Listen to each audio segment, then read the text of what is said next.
Hlustendur góðir, nú komið að loka hluta síðasta valsins. Góða skemmtun. Saga þorskastríðana styrkt af Sparisjóði Vélstjóra og Kaupþingi sem vinna landsmenn á fjölbreytta sparnaðarleiðir á nýrri öld. Actually, in all of this, with all the discussions with different people, I've not heard anyone in Hull blame the people of Iceland. I think they understand why Iceland extended its fishing limits. I think they are extremely grateful and realise that Iceland offered generous quotas to the British fleet, and the blame is very, very squarely placed on the British government.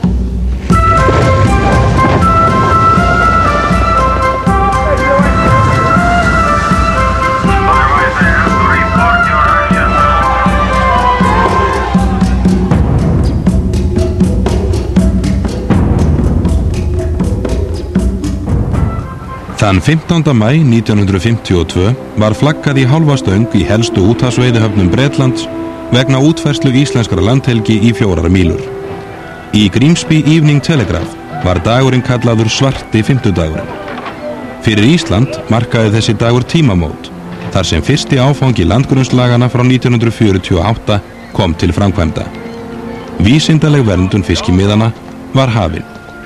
Fyrir Breta markaði dagurinn upphaf að endi úthafsveiðanna. Nú það var sett á löndunarbann, það voru mikil átök, það var upphaf að mikilli breytingu á íslenskri útgerð og fiskvinnslu vegna þess að þá fórum við í miklum mæli að vinna okkar eigin afla vegna þess að Bretar lokuðu fyrir okkur ferskfiskmarkaðnum.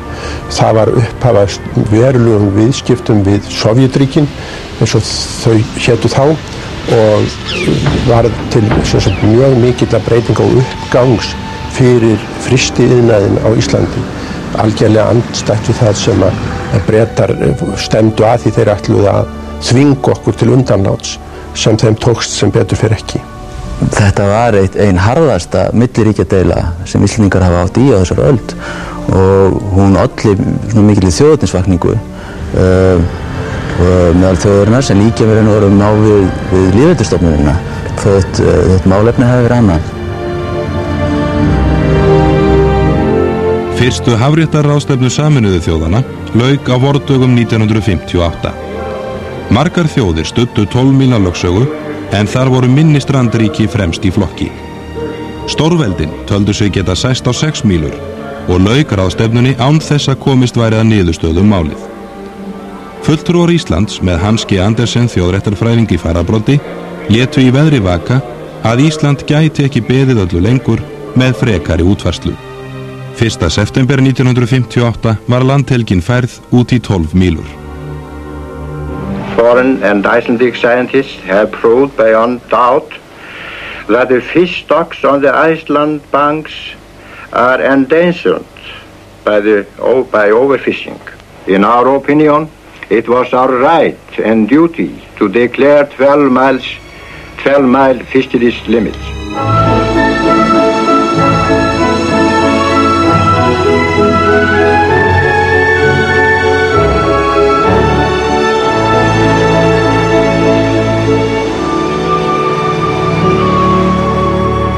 Pétur Sigurðsson tók árið 1952 við forstjórastarfi Landhelgisgæslu Íslands.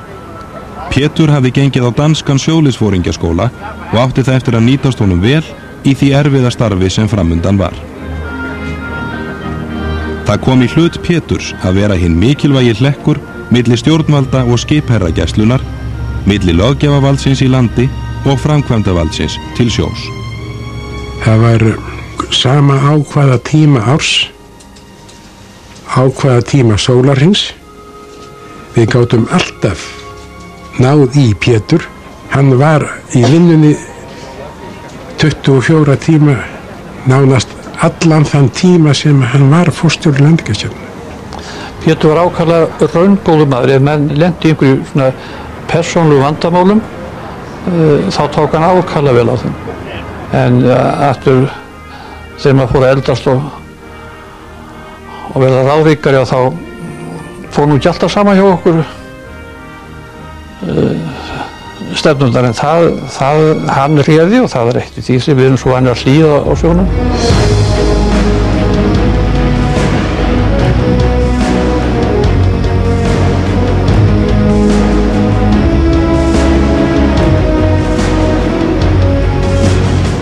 breska ríkisstjórnir senda flotann á vettvang og beita sér jafn ákveð og hart í þessum málum allt til loka af 3 megin ástæðum. Það prinsip að ræða fyrir Breta og Bretar eru mjög prinsipfastir menn og Bretar sögðu Íslendingar fara ekki að lögum og þeir ógna hagsmunum sem við höfum lengi haft á úthafinu og þar af leiðandi bregðumst við með þessum hætti. Í öðru lagi var tilfinningalegar ástæður að ræða sem áttu rætur í því að togara sjómennirnir í Hull og Grimsby áttu ákveðna innstæðu, ef svo má segja, þetta áttu nú við framan af frekar en í síðari deilunum sem laut að frammistöðu þeirra í síðari heimsstyrjöldinni og henni hafði ekki verið gleymt og síðan var auðvitað verulega staðbundna hagsmuni að ræða í Hull og Grimsby, einnig Fleetwood framan af. Atlantshafsbandalagið lagði mikla áherslu á að leysa þessa deilu sem kom upp í miðju kalda stríðinu. Forsætisráðherra vinstri stjórnarinnar, sem skipuð var Alþýðuflokki, Alþýðubandalagi og Framsóknarflokki, hótaði úrsögn Íslands úr NATO ef Bretar sendu herskip á Íslandsmið. Já, það var ekki aðeins Hermann Jónasson reyndar sem hótaði úrsögn úr bandalaginu, heldur líka Bjarni Benediktsson sem var dómsmálaráðherra í samsteypustjórn Viðreisnarstjórninni, samsteypustjórn Sjálfstæðisflokks og Alþýðuflokks og hann gerði þetta vorið 1960. Þá stóð fyrir dyrum alþjóðleg hafréttarráðstefna í Genf og ákvað breska ríkisstjórnin að draga herskipin tímabundið út úr íslenskri landhelgi og reyna að ná fram samningum. Hann hótaði þessu í óformlegum samræðum við bandaríska sendiherrann á Íslandi og sagði svo að þetta væri bara köld staðreynd, þetta myndi gerast ef að Bretar sendu aftur herskipið inn fyrir 12 mílumar.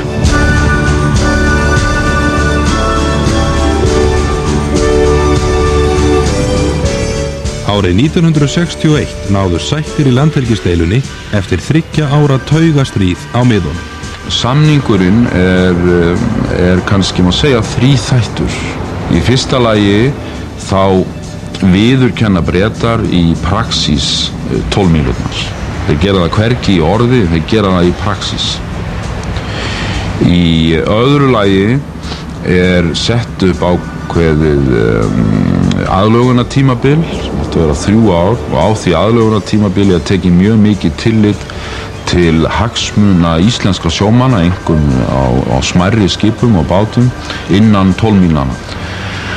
En gegn þessu þá fóru Bretar fram á tryggingu fyrir því að ef Íslendingar hygðu á frekari útfærslu þá væri hægt að fara með þá útfærslu fyrir Alþjóðadómstólinn í Haag. Stjórnarandstaðan, Framsóknarflokkur og Alþýðubandalag lýstu því strax yfir árið 1961 að þeir myndu þrátt fyrir samningin hafa frekari útfærslu landhelginar á stefnuskrá sinni. 10 ár liðu þar til þessir flokkar komust til valda. Fyrir kosningar 1971 ákváðu Alþýðubandalag, Samtök frjálslyndra og vinstrimanna og Framsóknarflokkurinn að gera landhelgismálið að helsta kosningamáli sínu. Flokkarnir hafðu nauman sigur. Þann 1. september 1972 var flaggað til sjós og lands og Lúðvík Jósefsson, sjávarútvegsráðherra, lýsti því yfir að íslenska landhelgin væri 50 mílur. Bretar og vesturþjóðverjar brugðust ókvæða við, gripu til samningsins frá 1961 og kærðu málið fyrir Alþjóðadómstólnum. We have from the beginning said that we don't think the court has jurisdiction in this case, and we have let the court know, and the British government and the German government know, that we do not think these indications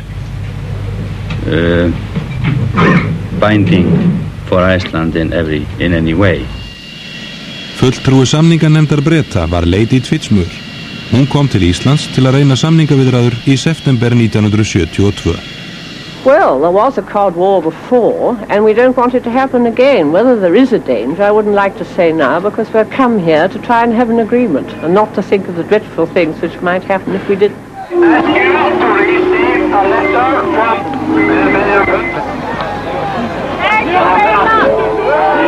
sama tíma og menn veltu fyrir sér hverskins átök biðu á Íslandsmiðum, sátu stjórnmálamenn víða heim á rökstólum. Vinstri stjórnin hafði gefið út þá yfirlýsingu að hún hygðist segja upp varnarsamningnum við Bandaríkin og olli það talsverðum óróa. I was sent to Iceland in 1972 because the then ambassador to Iceland, Mr. Luther Riplogel, he wrote to President Nixon saying that he felt it would take a career diplomat with negotiating skills to negotiate retention of the NATO base.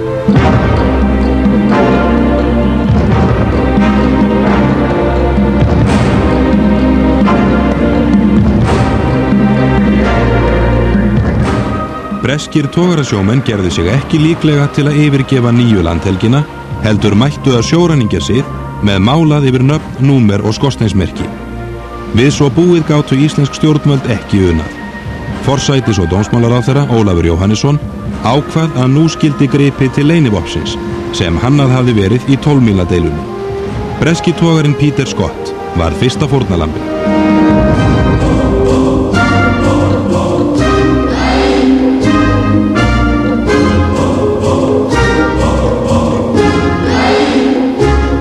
Frá fyrri deilum við Breta hafði nú bæst við annað og öflugra vopn til að ljá málstað Íslendinga fylgi. 50 mílna deilan varð jafnt áróðurstríð í fjölmiðlum sem og átök á miðunum. Það var komið á beinu sambandi við sendiráðið í London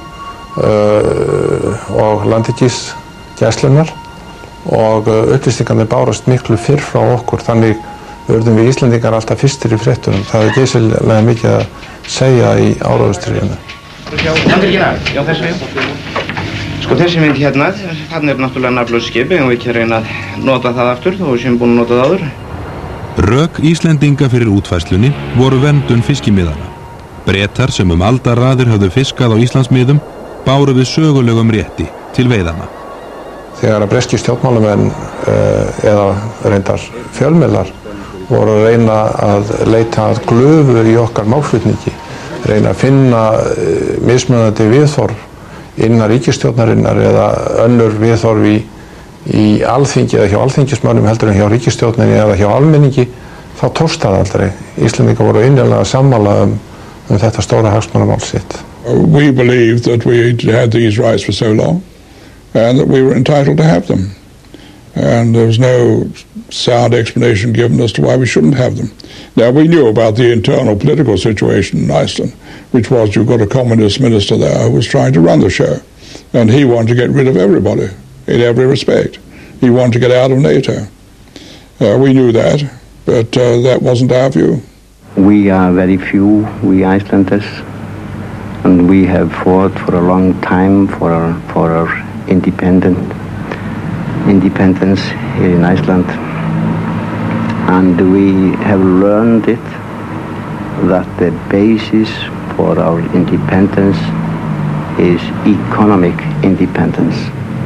Therefore, we all realize that to prevent the fish stocks around Iceland from overfishing, that means nearly to say everything for us in Iceland regarding our independence. Don't make me laugh. There was no problem of conservation there. Wasn't there? And all the fishermen knew it.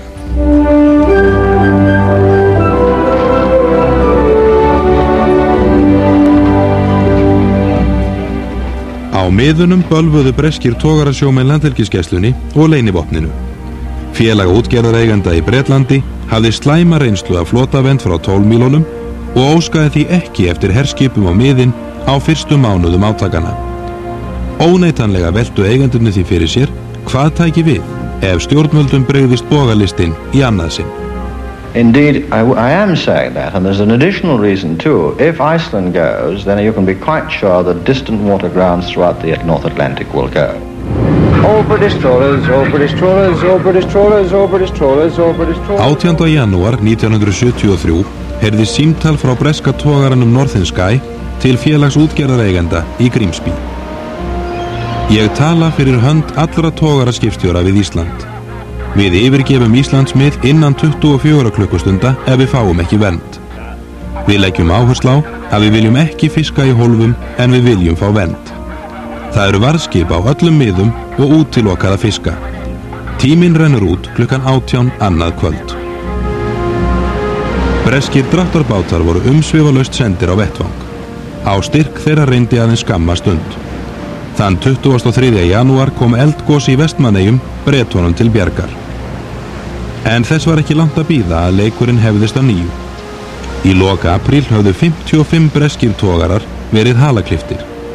Miðjan maí sigldu togararnir út úr íslenskri landhelgi og heimtuðu herskip á miðin. Now, for the first time, we have got the unanimous support of the industry that the Navy should go in.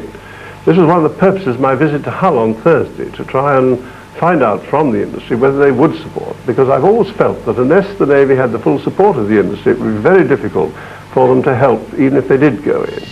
Bandaríski sendiherrann á Íslandi, Frederick Irving, var að undirbúa samningaviðræður áframhaldandi veru bandaríska hersins á Íslandi.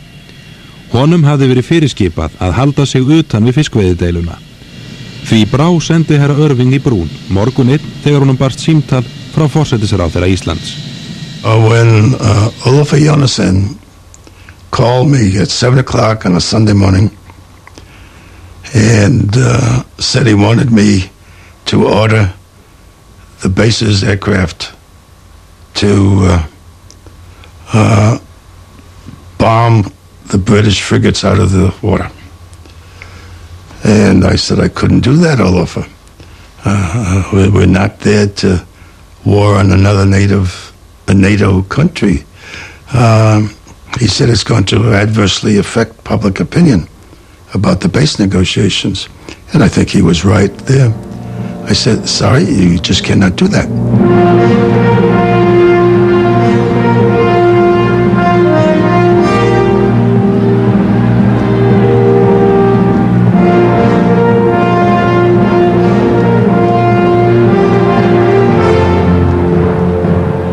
Árið 1973 efndi Alþýðusamband Íslands til útifundar á Lækjartorgi til að mótmæla þátttöku breska hersins á miðunum.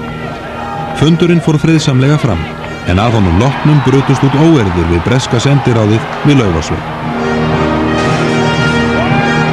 Íslenska ríkisstjórnin kallaði Níels P. Sigurðsson sendiherra í London heim og óskaði eftir aðstoð Jósefs Lunds, framkvæmdastjóra Atlantshafsbandalagsins, við lausn deilunnar.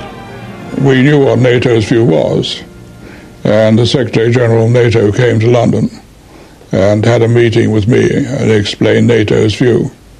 And I think we summed it up by saying he thought that we were paying much too much attention to fishing, and the fishing didn't matter.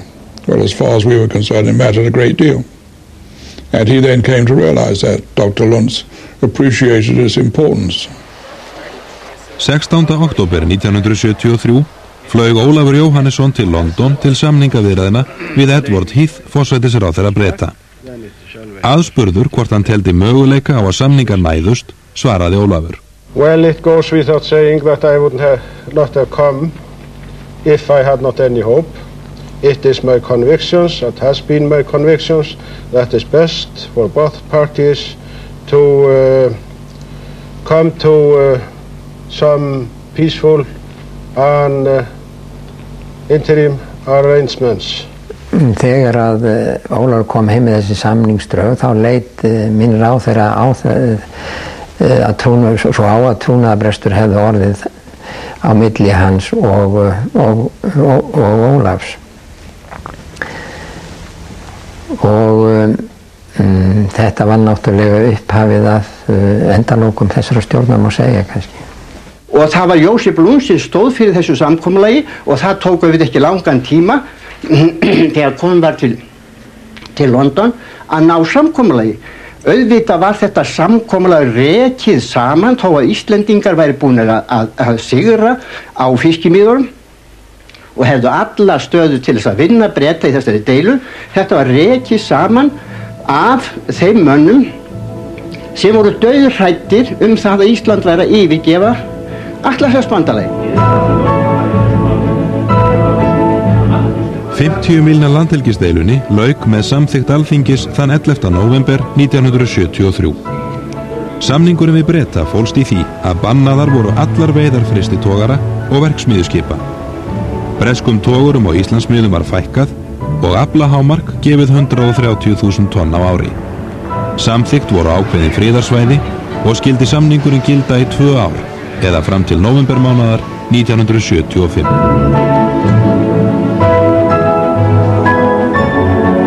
Á sama tíma og Bretar háðu þorskastríð á Íslandsmiðum samþyktu þeir að ganga í Evrópubandalagið. Sá samningur átt eftir að reynast þungt högg fyrir fiskiðnaðinn í landinu. When Britain entered the common market, as it then was, the European Economic Community in 1972, nobody bothered about fishing particularly because it was assumed that we would catch fish in Iceland. Therefore, when they insisted that a condition of membership was that fish should be treated as a common resource to which everybody should have equal access, it didn't particularly matter to the big owners, it mattered to the inshore fishermen. Then suddenly people woke up with horror, what's going to happen?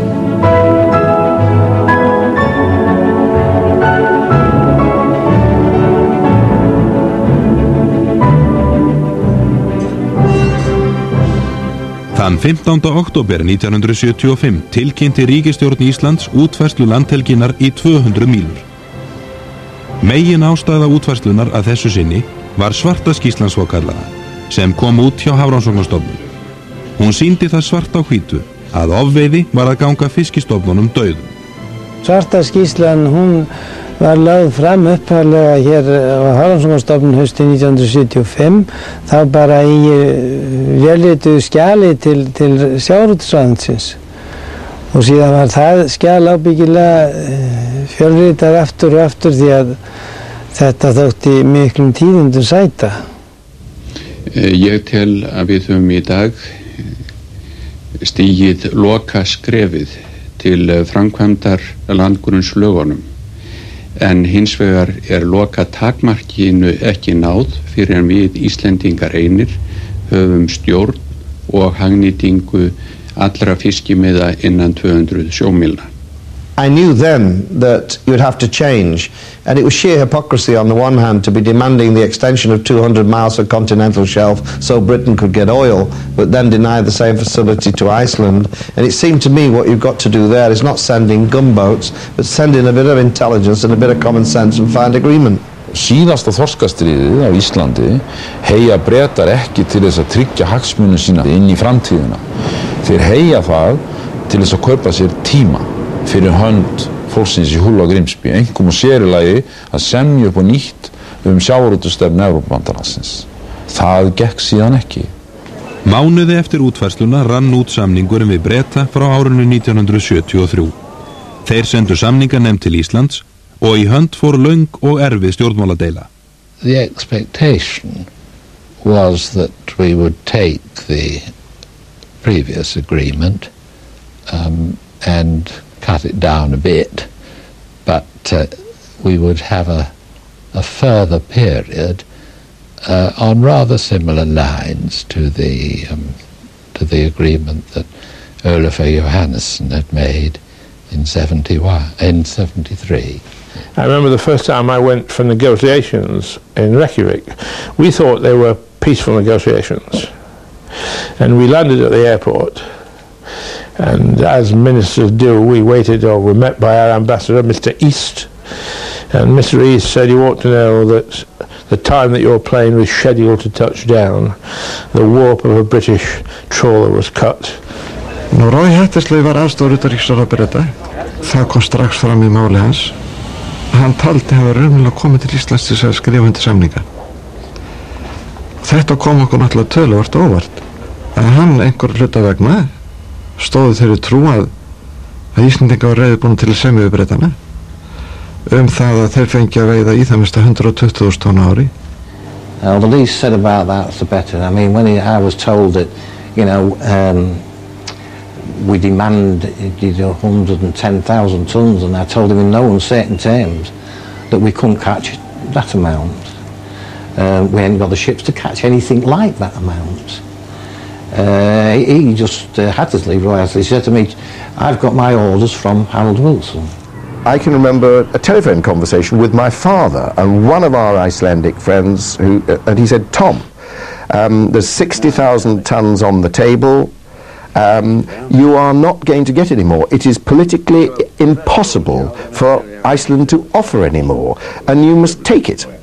And no doubt that view was expressed, but I think probably the Foreign Office, having had its instructions from the industry not to settle on less than 110,000 tonnes or whatever the figure was, felt honour bound to stick to that total, and they were too rigid to actually realise that the red light was up and flashing. The Icelanders didn't feel there any real need to give reasons. I mean, if you're digging your toes in and not prepared to move an inch, it's better not to give reasons, because the people you're negotiating with sort of attacking the reasons and finding flaws in reasons. Sem sagt að þegar hann fann mótstöðuna og fann það að þetta var ekki rétt sem hann taldi að hann hefði í hendi þegar hann lagði á stað í þessa viðræðuferð, þá brast hann umburðarlyndið og þolinmæðin. I mean, if you're determined not to move at all, the best thing is just say we're not going to move at all. They kept saying that Iceland was hugely dependent on fish. The Icelanders were beginning to win the argument, because that's not what the argument was really about. The argument was about international law. Court meets today to announce its decisions .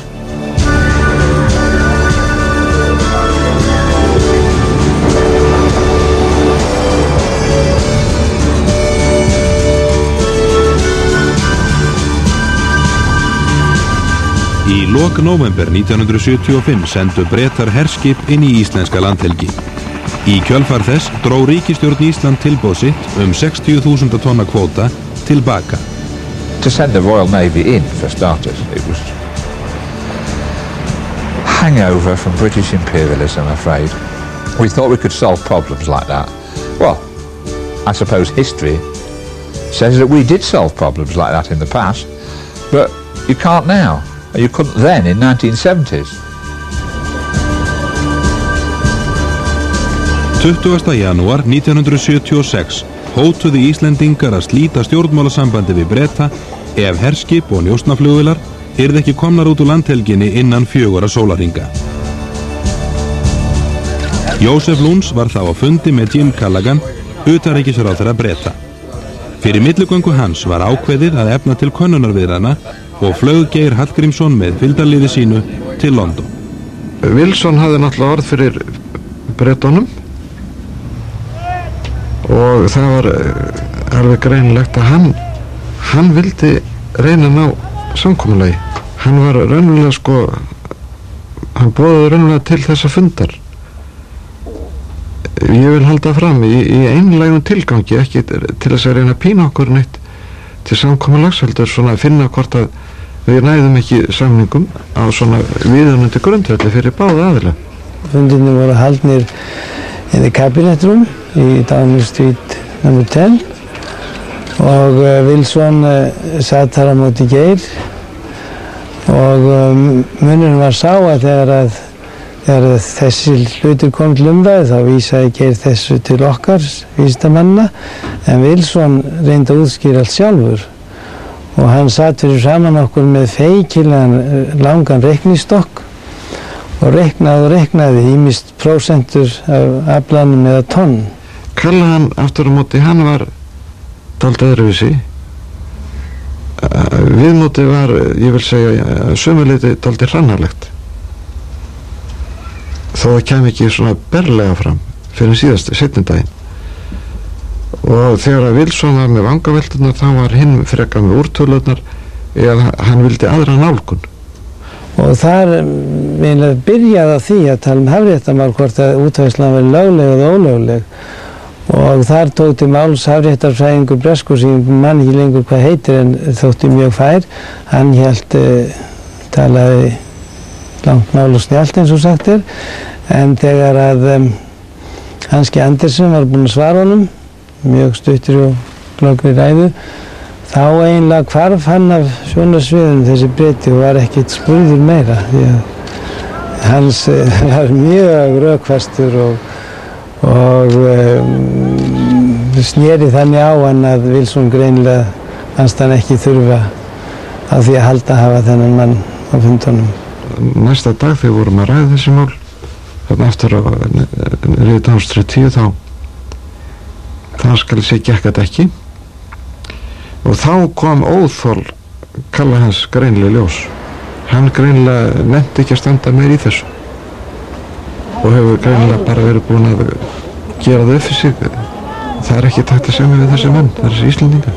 We've bent over backwards to make conciliatory offers. I don't believe any other country in the world would have made so many constructive suggestions as we have made to the Icelandic government to try to end this dispute.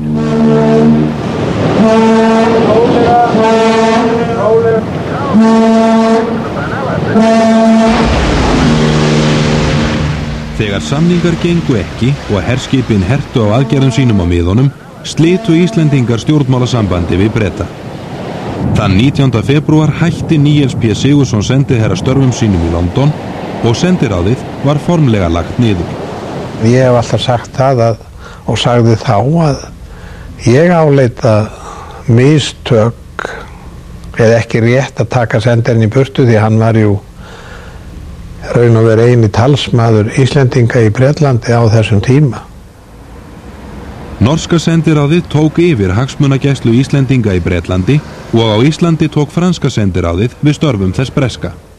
Þetta var mjög sérkennlegur tími þessir mánuðir vegna þess að við vorum þá norska sendiráðið og svörðum í síman norska sendiráðið Íslandsdeildin eða Icelandic Interest Section og við höfðum ekki aðgang að utanríkisráðuneytinu eins og við höfum haft áður. Það var þá norski sendiherrann sem fór í utanríkisráðuneyti með mótmælaorðsendingar sem við að sjálfsögðu höfum skrifað.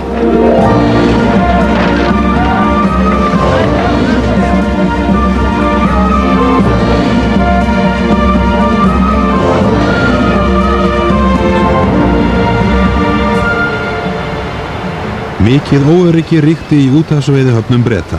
Sjómennirnir í Hull og Grimsby fóru hörðum orðum bresku stjórnina sem hafði framtíð þeirra í höndum sér. Þingmaður verkamannaflokksins fyrir Austur Hull var ungur maður sem sjálfur hafði verið til sjós, John Prescott. Hann ákvað að fara til Íslands og reyna að miðla málum. I went to meet the captain of the Coast Guard ship who was known in our British press as the Mad Axman.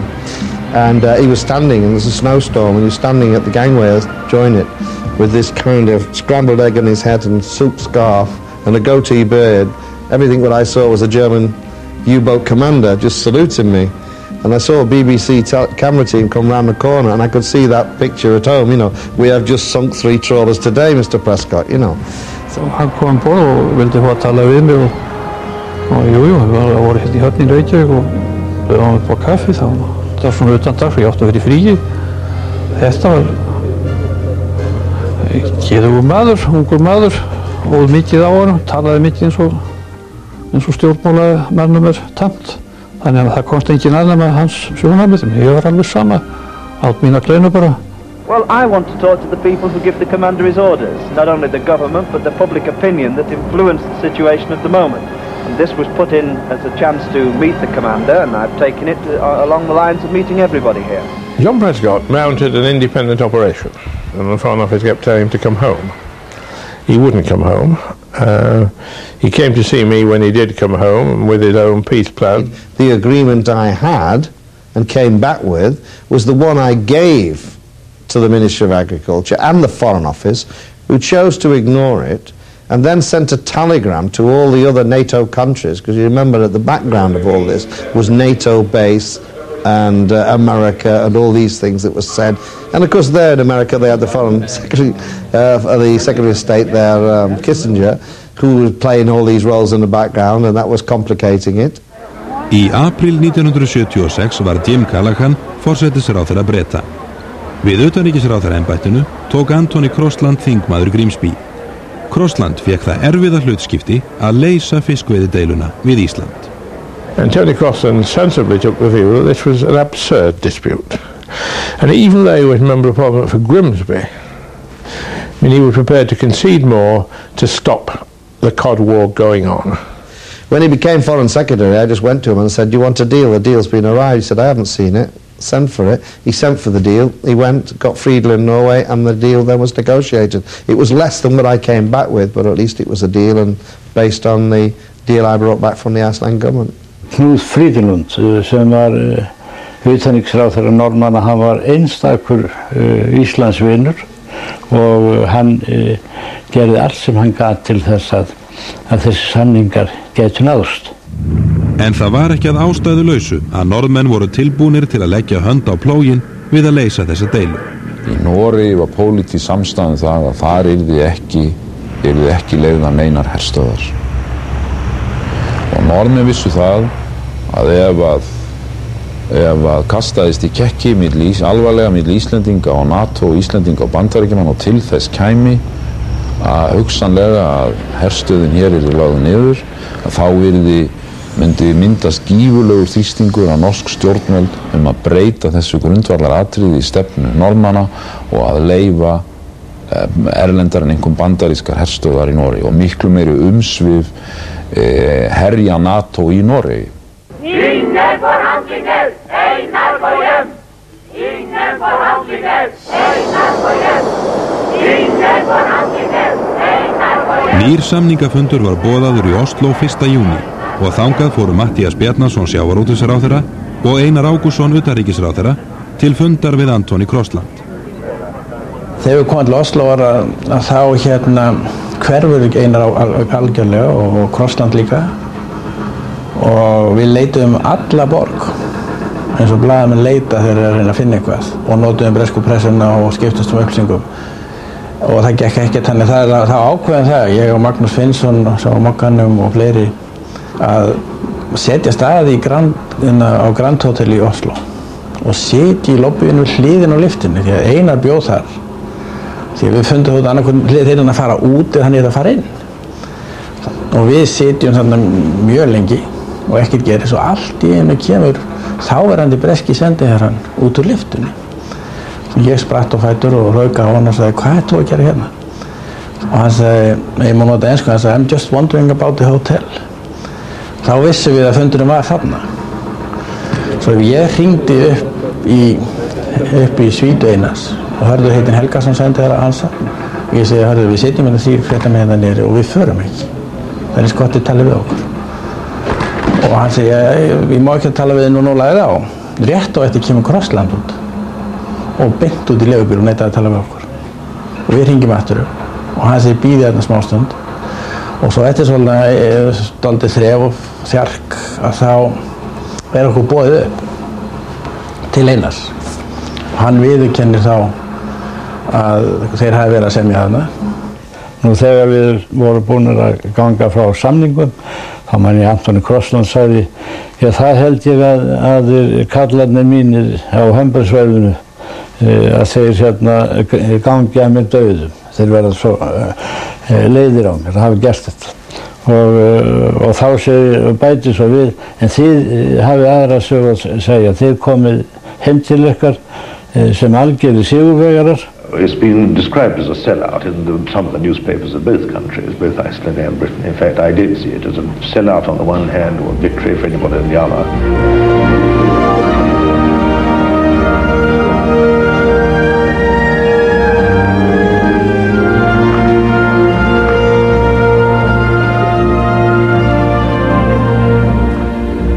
Shake hands again, please. Samningurinn fólst í viðurkenningu Breta á 200 mílna lögsögunni og tók hann gildi 2. júní 1976. 24 bresk skip á sólarhring höfðu leyfi til að fiska innan lögsögunar í 6 mánuði eða til 1. desember. Eftir það höfðu Bretar engin réttindi á Íslandsmiðum nema til kæmu sérstakir samningar milli þjóðanna. Well, a lot of people won't like it, but I've warned people in Grimsby for some time that because of the whole universal movement to a 200-mile limit, that the position of the Grimsby fishing industry was going to change and that we would see a decline in the distant water part of the fleet, although we shall certainly see a very large increase in the inshore and near water part. So I think that, I'm perfectly content to go down to Grimsby and defend this, even though it will be unpopular with some parts of my constituency.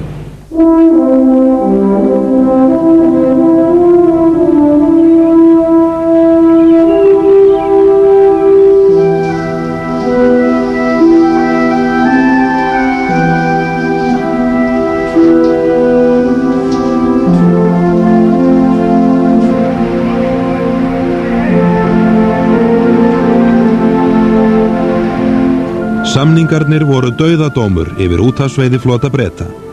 Tom Nilsson frá breska togarasambandinu sagði í samtali við Morgunblaðið: Þið hafið unnið mikinn sigur og hann vil ég ekki taka frá ykkur. Hið dapurlega við þetta hins vegar að þið hafið svipt helvíti marga menn, góða, harðduglega menn, atvinnunni. I was told once by a government minister that fishing was 1% of the total British manufacturing output. Fishing was 1%.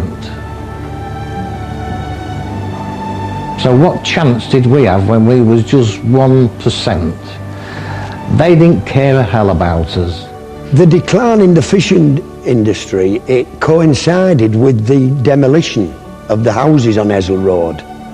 So people were suddenly faced with the prospect of living maybe 5 or 6 or 7 miles away from where they'd normally been working the fish stocks.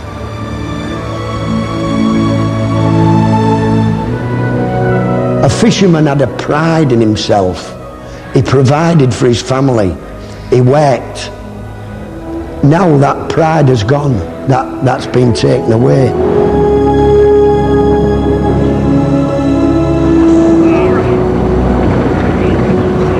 Bresk stjórnvöld lofuðu sjómönnum og útgerðareigendum í Hull og Grimsby bótum vegna ástandsins sem skapaðist.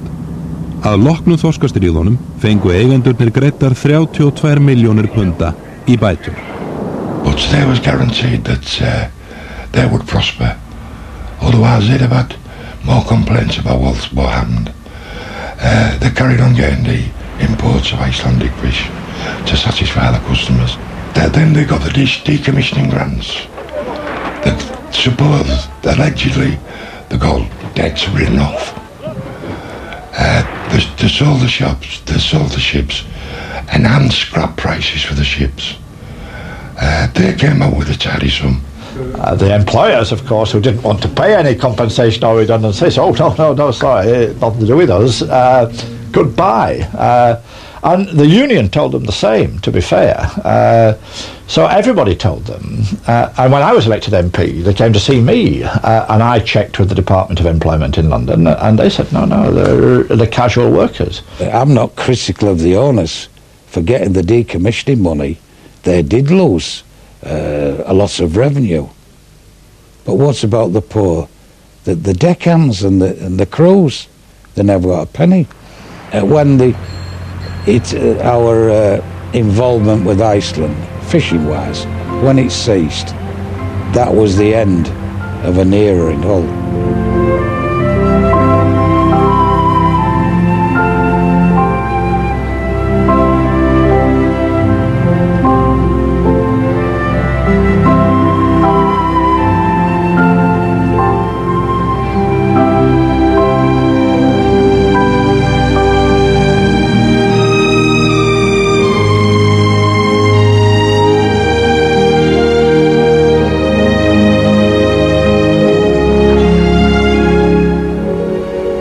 Áður en lagt var úr höfn fyrir hverja siglingu skrifuðu sjómennirnir undir nýjan ráðningarsamning.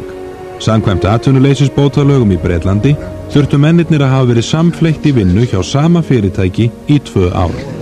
Það ákvæði var því notað gegn þeim þegar kom að kröfu bótagreiðslur og sagt að þeir hefðu verið lausráðnir starfsmenn fyrirtækjana. And in actual fact, the Labour Exchange that had its office on the dock moved these men from company to company.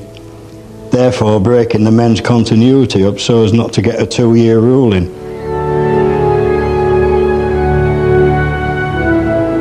Árið 1983 var útgerðarfélagi Thomas Hamlin í Hull tekið til gjaldþrotaskipta. Thomas Hamlin said that their men were not casual workers and they paid them accordingly. When we heard about this, we was all then very angry about it. They said we was no different to anyone else, or there was no difference with the ones that went before. And so they decided to form this BFA, Fishermen's Association, and see what good we could do.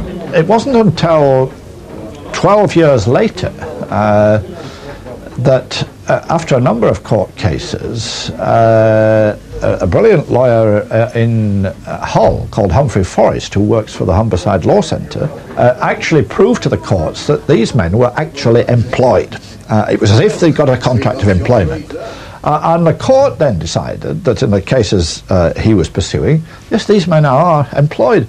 So the government then, and that was 16 years before they finally got the money, 16 years after they'd been made redundant, finally provided them with redundancy money. The government admitted that with the Department of Employment had misled us, and then they introduced a totally inadequate ex-gratia scheme. Alan Johnson, the Hull MP for West Hull and Hessle, when he came to power, when the Labour Party retook office, his maiden speech that night in the House of Commons was the trawlermen's compensation claim. Alan's never told us anything, different than he believes that, yes, there should be a payment. Anyone can see the injustice of it. He said in his maiden speech it's one of the most profound injustices this century. So it gives you an indication when an MP uses those words, what's really happened to the unfortunate trawlermen. If I could go and break down the doors of the Treasury and take out, a few million, lots of millions of pounds to pay out ex-trawlermen, I would do it. I don't have that power. I have to persuade. We have to do it through political channels. These men don't have any threats to offer anymore. They can't go on strike. There's nothing they can do to damage the government. And so that's very frustrating. I would have hoped this government can be persuaded. I still hope this government can be persuaded. And, I'm not going to stop trying to persuade that this issue is not going to go away. I'm not giving up on it, and neither are the BFA, and neither are the trawlermen.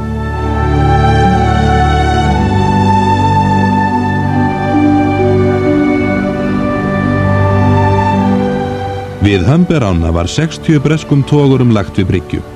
Þorskastríðin voru sigur Íslendinga en ósigur Breta.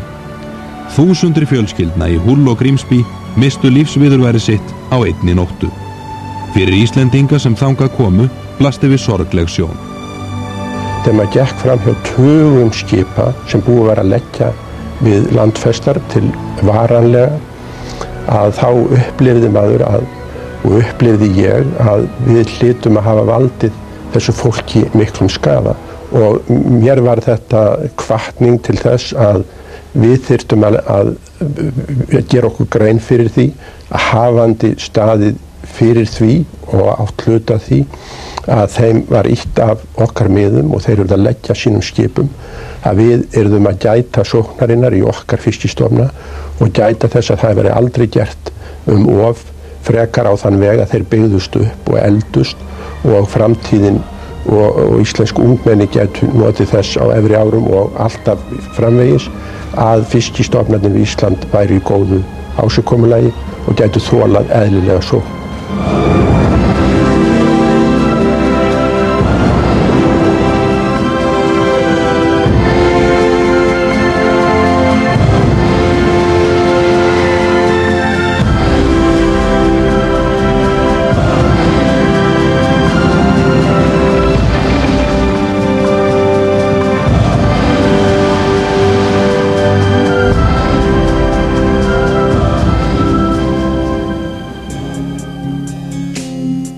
Ég vona að þið hafið notið þess að horfa á síðasta valsinn, en hér á eftir ætlum við að venda okkar kvæði í kross og heimsækja Bill Cosby. The band had only one more song to play, and then I saw you at the corner of my eye.